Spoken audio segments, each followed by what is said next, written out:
This is a video focused on the OCR GCSE history topic, the Liberal Reforms. And as you can see, it's actually an 8-mark question. And the question itself focuses on explain how far sources A and B explain why the Liberals introduced their reforms. So we've identified the topic, we're thinking about why did the Liberals introduce their reforms. Let's go back, we're thinking about, so how far do sources A and B actually explain that? So let's have a look at the sources themselves. We've got a photograph here, and this is a photograph, as we can see at the bottom. Source A is a photograph showing poor living conditions in York in 1901. So we're thinking, does this source actually help to explain why the Liberals introduced their reforms? Of course, here we've got source B, which is simply taken from a school textbook published in 1998. And it says, the work done by Seaborn Rowntree and Charles Booth revealed to the middle classes that even those who had jobs fell victim to old age, illness and disablement. Evidence showed that these people wanted to work but often couldn't. Again, we should be thinking about how far does this source, does the content here, how far does it help to explain why the Liberals introduced their reforms? So let's have a look at the mark scheme. And it's important to highlight that you can actually get a couple of marks without actually really knowing the overall question. If, for example, you'd just put something along the lines for 1 mark out of 8, that source A is a photograph from the time of the Liberal reforms, although it's not really that relevant, you can actually get 1 point. Now for 2 or 3 marks out of 8, you're beginning to make more relevant points, actually showing that it's poor living conditions and something about the content here, but it's lacking any real detail. Now it's the points below that are really important. For 4 to 5, it shows that the sources are used to explain the answer.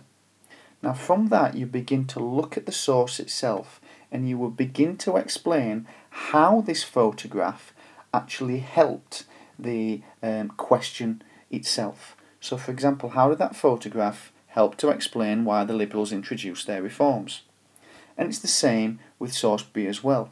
You'd be looking at the content of the source and you'd be thinking, how is this content helping to explain the question with regards to why did the Liberals introduce what they did? However, we need to go a little bit deeper and actually look at using your own knowledge. And for 6 marks out of 7, it's this aspect of own knowledge that's really important. You'd need to build upon these sources and use your own knowledge to explain why the Liberals introduced what they did. So you're beginning to develop on your points. However, for full marks, you're actually going to explain the answer with your own knowledge not mentioned. So for example, you're going to use real key points from the time to explain why the Liberals introduced the Liberal reforms that's not even mentioned or suggested within the sources here. So let's have a look at some of the other factors. So let's have a look at some of the factors with regards to why the Liberals did actually introduce their reforms, and this relates to the content of one of the sources. Here we have Seaborn Rowntree, and people like himself and Charles Booth were known as social reformers, and they were the ones that took part in investigations within Britain's towns and cities to find out a little bit more about why working class people were living in poverty. And they were able to persuade some people within the Liberal Party that the traditional view that the working class were poor because they were lazy or drunk was actually wrong. And Seaborn Rowntree and Charles Booth, due to hard evidence and facts, revealed that other issues led to them living in poverty. Things like the main earner, when they became too old to work, they had to stop working, and as a result of that, money stopped coming in. Unemployment was a factor, obviously not due to the person who was working, due to external circumstances.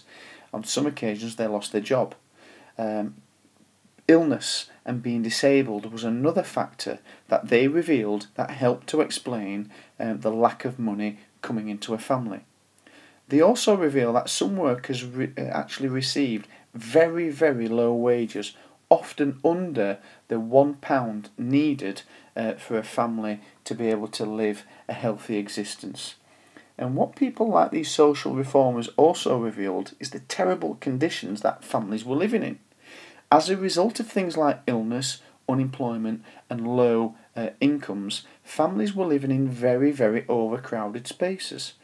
And this also led to things like illnesses. And of course they couldn't afford illnesses, and this made things even worse because the worker had to stop working.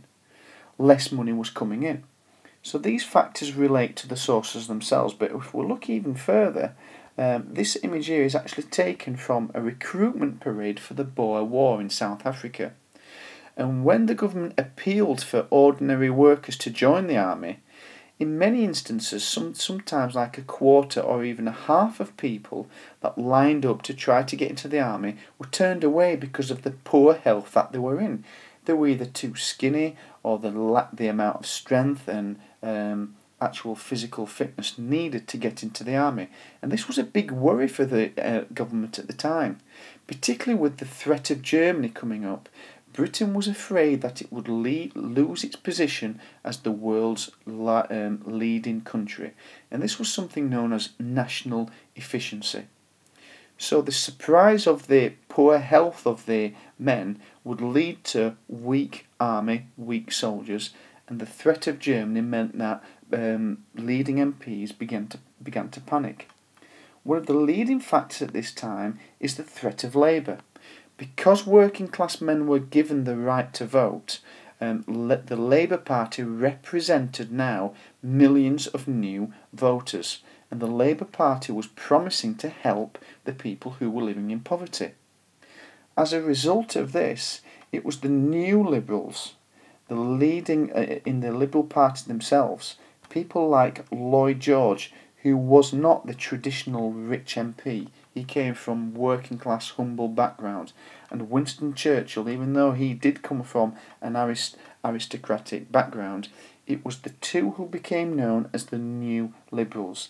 And they recognised that things to do with Labour and the rising threat of the Labour Party and the national efficiency problems and the overcrowding and the reports due to people like Rowntree and Charles Booth, this led them to really begin to think about how they could appeal to the working classes whilst at the same time helping them to overcome the problems that they'd been experiencing.